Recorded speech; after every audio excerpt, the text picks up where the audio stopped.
What's your immigration status right now in the US? Yeah, both of us are on H-1B. Work visa, yeah. Yeah, work visa. Yeah. That's the work visa. Right, and there's always articles about how long the queue for the green card is. Is that something that you guys are experiencing already? Yeah, you touched the nerve. Yeah. That's always a pain point, especially for Indian people. Yeah. Because there are so many Indian immigrants. So for Indian, there is a long queue. We are also in that queue for a long time, yeah. Yeah, I'm sure. That's something that I think there's some legislation is in progress as well, but nothing has really made any progress or got any traction. It's a problem to be solved, maybe. Hopefully soon, sometime soon. Let me take you guys back a few years. You guys graduated in 2016 from your masters, and we are here in 2024. So it's been roughly 8 years. I want to take you back and see what you remember about your master experience. What was that experience like? Talk both about your academic aspects and the general college life. You want to go first? Yeah, I'll go first. For my masters, it was a very special masters, as in from my perspective. I never heard any master's course which required at least 3 years of work experience. I'm excluding MBA. Yeah.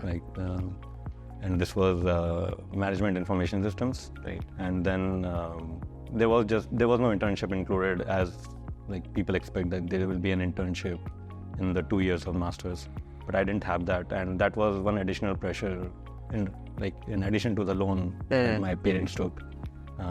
And Carnegie Mellon is a private university, so it was a big amount for the tuition, and fortunately the Pittsburgh city has a very low cost of living, so that helped a little bit.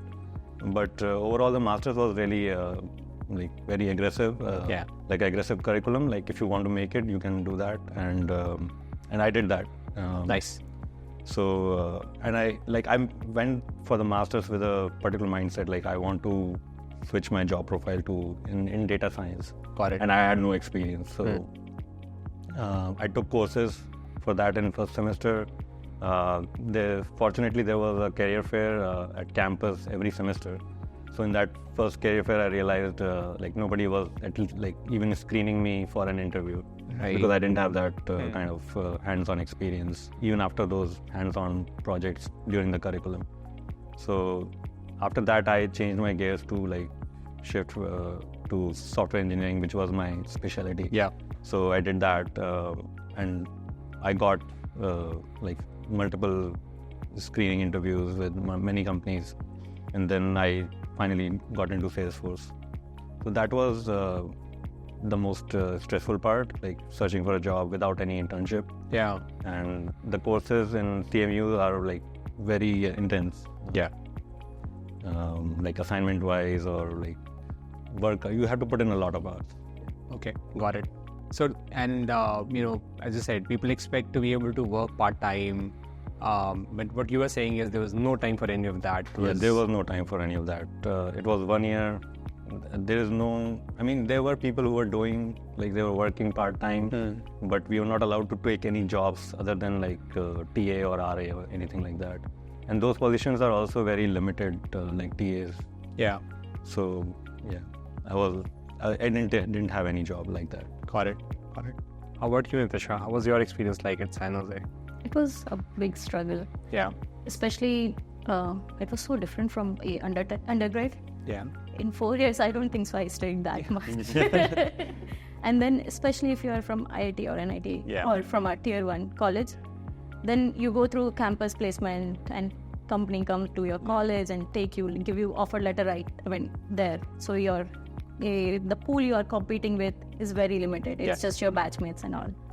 But San Jose State was a bit challenged to land a job, and even before landing job also, like Hoshang mentioned, academics are very challenging. You have to actually I put in a lot of effort, and then the added challenge was living in California. Yeah, the cost of living is so high. I never thought I would share a room with 4 other girls, and it was so challenging. And I worked part-time, so that was the main reason I picked San Jose State, because of its location. Yeah. So I was like after, so in a grad school, so there were rule like after 2 semesters only you can work outside in the industry. So that's called co-op. So I got a job in a startup. So that was also demanding.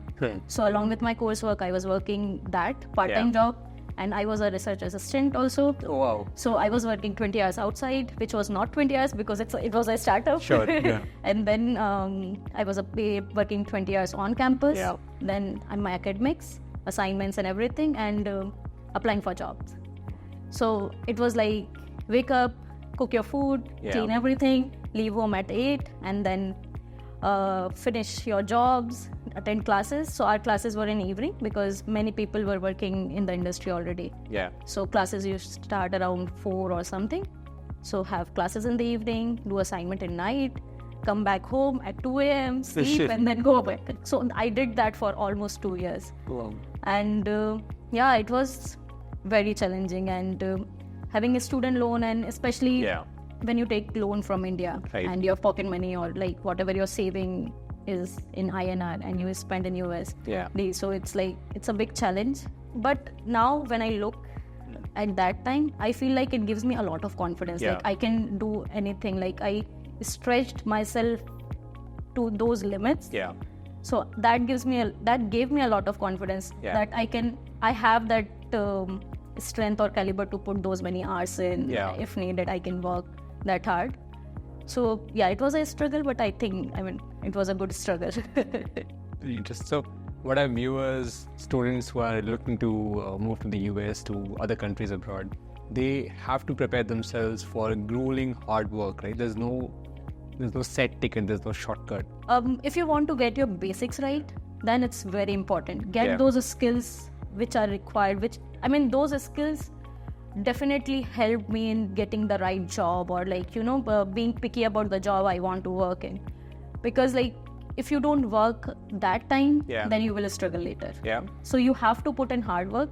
It's your choice. You decide if you want to do it when you are supposed to do it, or do it later when it's even more challenging, when you are under like in a company, you are about to expected to perform, and you don't have skills which you think or showed on your resume you had. So I think you have, there is no other way around. Let's cut to the present day. What's life like for the both of you? Work, do you go to the office? Are you working from home? What do weekends look like? What are your hobbies? Generally paint a picture for our audiences that at the end of all their hard work, at the end of their struggles, study period, etc., what do they stand to? What should they be looking forward to? I think usually the work days are pretty much busy because after COVID, the work from home routine is mostly getting up early in the morning and then working out. Working throughout the day, and then after 5 or 6 p.m. You have some time to cook food and take out some time to engage in your personal hobbies or those things. And then I think there's the weekend where you have some more time to finish your household chores, because there's not a lot of house help except cooking. For us, we were able to engage or hire a cook for at least covering the meals during the work week.